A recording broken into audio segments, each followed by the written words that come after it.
Hello! Nandito po kami ngayon sa Anda, Pangasinan at nasa tapat tayo ng Garak SDA Church at kasama natin si Elder Torino at ito ang itsura ng kanilang cute na church. Tingnan natin sa loob.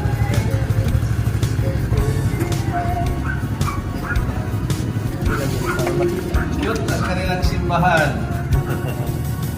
So pag nandito kayo sa Anda, Pangasinan, you can drop by and join their praise and worship. Okay? Elder, mga ilan po ang mga nagsisimba dito sa kasalukuyan? Mga 6 na